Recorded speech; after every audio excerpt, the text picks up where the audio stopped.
Halo, selamat sore semuanya. Perkenalkan, nama saya Aldian Syaguna Pradangga dengan NRP 50172410002. Nah, pada kesempatan kali ini saya akan menjelaskan mengenai regresi linier dengan menggunakan mesin learning. Nah, langsung saja kita ke codingannya.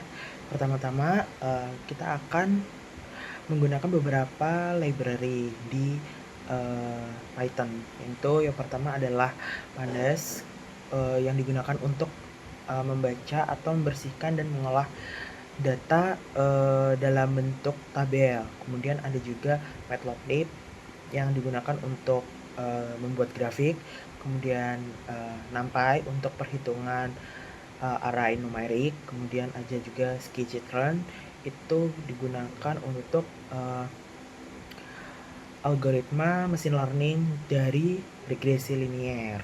Nah, pada langkah awal kita akan memanggil data atau file yang kita sudah siapkan. Jadi data yang saya ambil ini merupakan data dari data mengenai tingkat pressure terhadap kedalaman gitu.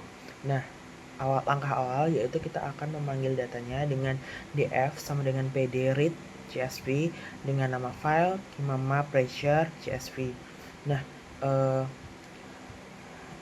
df ini tuh digunakan untuk membaca data csv. Nah, di mana di dalam file CSV tersebut itu berisikan data dari kedalaman atau depth dan juga data tekanan atau P.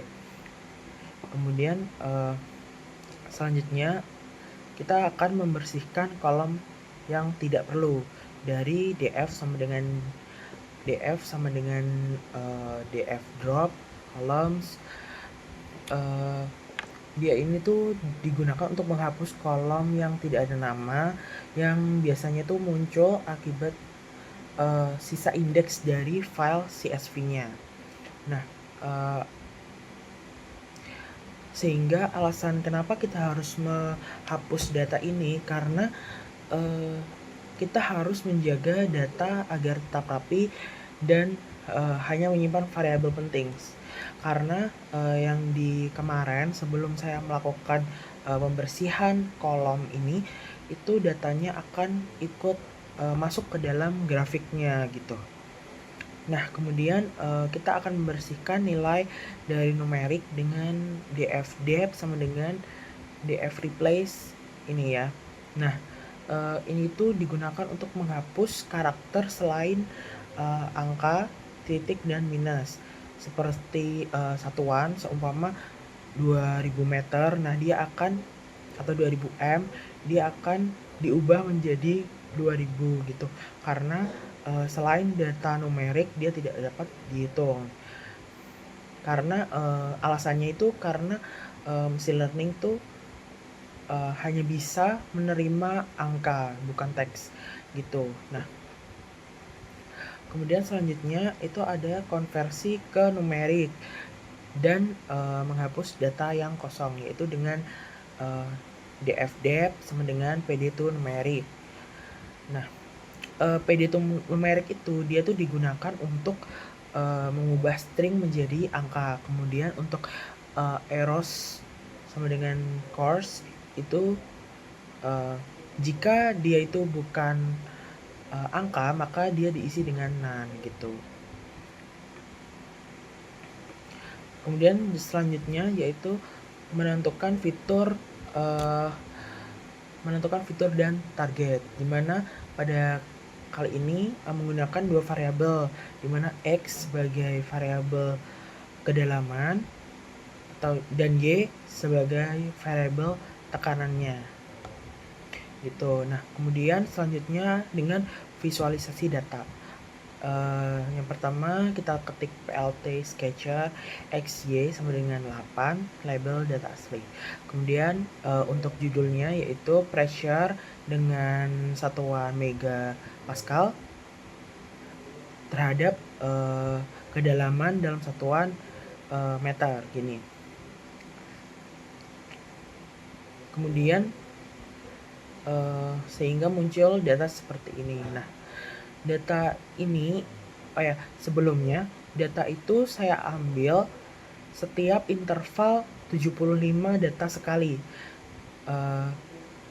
Karena data yang banyak atau sekitar 8.600-an data, sehingga gambar yang ditimbulkan itu cenderung garis lurus gitu.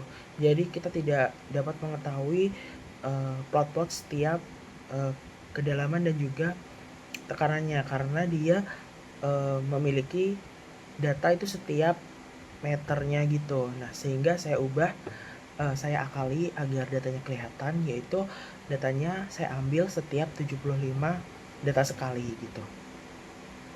Nah, selanjutnya kita akan menyiapkan untuk data scikit-learn dengan menggunakan X sama dengan NP array, X reshape -11, kemudian Y sama dengan NP array Y. Nah, penjelasan X ini tuh diubah ke dalam bentuk 2 dimensi. Kemudian scikit-learn itu dia juga butuh array 2 dimensi untuk fitur tersebut gitu.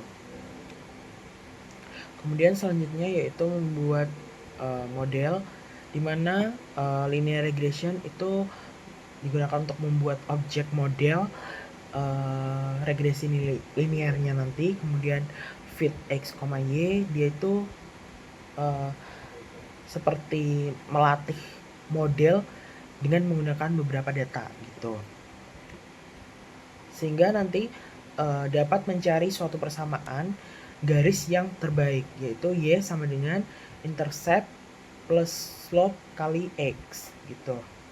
Selanjutnya membuat garis regresi untuk visualisasi, di mana y graph sama dengan np linspace dan x graph sama dengan model predik, di mana linspace ini tuh membuat 500 titik kedalaman, sedangkan model predik itu digunakan untuk menghasilkan nilai tekanan dari modelnya. PLT plot ini digunakan untuk menggambar garis regresinya.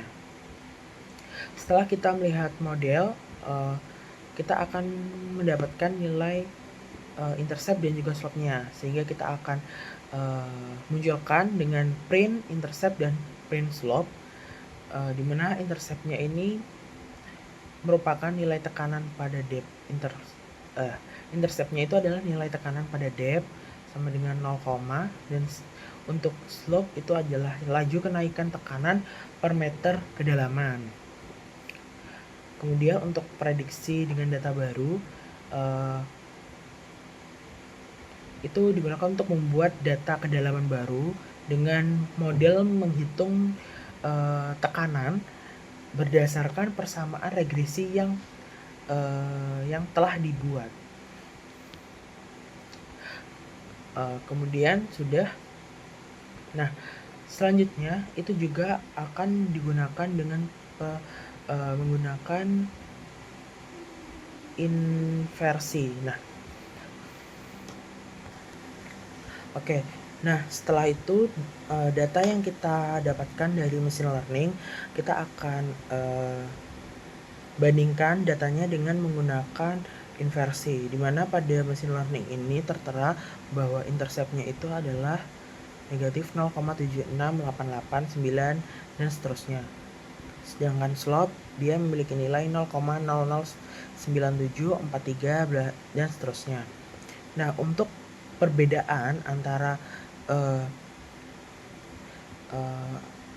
intercept dan juga slope dengan menggunakan machine learning dan juga secara manual itu berada di nilai di belakang koma yang paling ujung.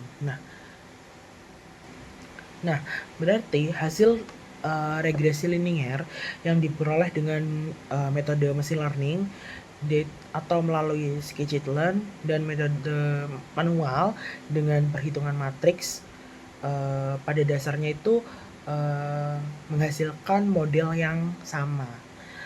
Nilai intercept dan juga slope-nya itu hanya berbeda sangat kecil pada digit desimal atau yang di belakang koma, tapi dia memiliki nilai yang berbeda itu sangat jauh dari belakang komanya. Nah, perbedaan ini itu bukan dikarenakan konsep matematika yang berbeda, melainkan karena cara komputasi yang digunakan. Untuk di scikit-learn itu perhitungan dari regresi linear itu dilakukan dengan algoritma optimasi yang sudah yang dia itu sangat efisien dan juga sudah terstandarisasi. Sedangkan untuk metode manualnya itu dapat menggunakan dengan membalik matriks normal atau equation, nah, menggunakan fungsi inverse. Kemudian pada proses ini itu lebih rentan terhadap error pembulatan, atau biasanya kita membulatkan angka di belakang koma. Nah, oleh karena itu munculnya selisih yang sangat kecil dalam orde beberapa atau 10 pangkat min 14 yang biasanya diabaikan gitu. Sehingga dengan kata lain dalam kedua pendekatan ini itu memberikan nilai garis regresi linear yang sama dan tetap valid untuk digunakan dalam analisis. Mungkin dari saya sekian. Terima kasih telah menonton video ini. Semoga bermanfaat bagi kita semua. Terima kasih.